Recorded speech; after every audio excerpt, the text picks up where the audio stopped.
राज्यसभा सांसद कार्तिक शर्मा ने तीर्थ स्थलों से जुड़ा सवाल संसद में उठाया है। उन्होंने पूछा कि प्रसाद योजना के तहत अब तक कितने तीर्थ स्थलों को श्रद्धालुओं या फिर पर्यटकों के लिए विकसित और खोला गया है। इस सवाल पर पर्यटन मंत्री जी किशन रेड्डी ने अपना जवाब भी दिया है, जिसमें उन्होंने कहा कि प्रसाद योजना के तहत अब तक 45 तीर्थ स्थलों को श्रद्धालुओं या फिर पर्यटकों के लिए विकसित किया गया है। 21 तीर्थ स्थलों को आम लोगों के लिए खोल दिया गया है। दूसरा सवाल कार्तिक शर्मा ने पूछा कि क्या प्रसाद योजना के तहत विकसित स्थलों पर श्रद्धालु या फिर पर्यटकों की संख्या में इजाफा हुआ है। इसके जवाब में मंत्रालय ने कहा कि पर्यटन मंत्रालय पर्यटकों के आने जाने से जुड़े आंकड़े नहीं रखता है। तीसरा सवाल था कार्तिक शर्मा का कि पिछले 3 साल में इन स्थानों पर कितने तीर्थ यात्रियों या फिर पर्यटकों ने यात्रा की। इसके जवाब में मंत्रालय ने कहा कि इन स्थानों पर आने वाले तीर्थ यात्रियों या फिर पर्यटकों की संख्या के बारे में पक्की जानकारी नहीं है।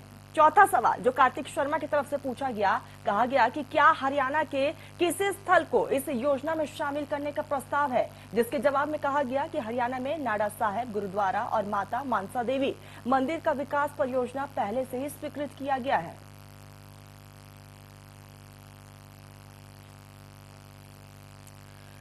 तो वही राज्यसभा सांसद कार्तिक शर्मा ने प्लास्टिक पैकेजिंग के लिए भी यहाँ पर सवाल उठाए हैं। उन्होंने पर्यावरण, वन और जलवायु परिवर्तन मंत्रालय से सवाल पूछा, जिसमें कहा कि क्या सरकार को खाद्य पदार्थों की प्लास्टिक पैकेजिंग के बारे में जानकारी है, जिस पर पर्यावरण, वन और जलवायु परिवर्तन मंत्री भूपेंद्र यादव ने अपना जवाब दिया। कहा कि हाँ, सरकार के पास इस बात की पूरी जानकारी है।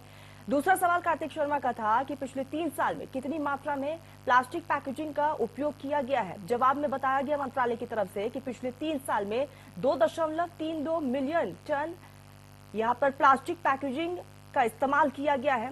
तीसरा सवाल था, क्या भोजन में इस्तेमाल होने वाले प्लास्टिक पैकेजिंग पर्यावरण और स्वास्थ्य के लिए हानिकारक है।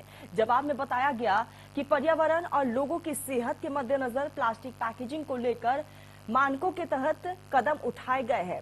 चौथा सवाल था कि क्या प्लास्टिक पैकेजिंग के नुकसान को लेकर सरकार की तरफ से कोई भी जागरूकता अभियान चलाया गया है, जिस पर मंत्रालय ने अपना जवाब दिया। कहा कि प्लास्टिक पैकेजिंग के नुकसान को लेकर सरकार की तरफ से कोई भी जागरूकता अभियान कई जागरूकता अभियान जो है वो चलाए जा रहे हैं और लगातार लोगों को जागरूक भी किया जा रहा है। तो वही राज्यसभा सांसद कार्तिक शर्मा ने पासपोर्ट सेवा केंद्र से जुड़े सवाल भी संसद में उठाया। उन्होंने विदेश मंत्रालय से सवाल पूछा कि यात्रियों की सुविधा के लिए देश भर में कितने पासपोर्ट सेवा केंद्र खोले जा चुके हैं, जिस पर विदेश राज्य मंत्री वी मुरलीधरन ने जवाब दिया। कहा कि मौजूदा वक्त में हरियाणा समेत देश भर में 523 पासपोर्ट सेवा केंद्र चालू किए गए हैं।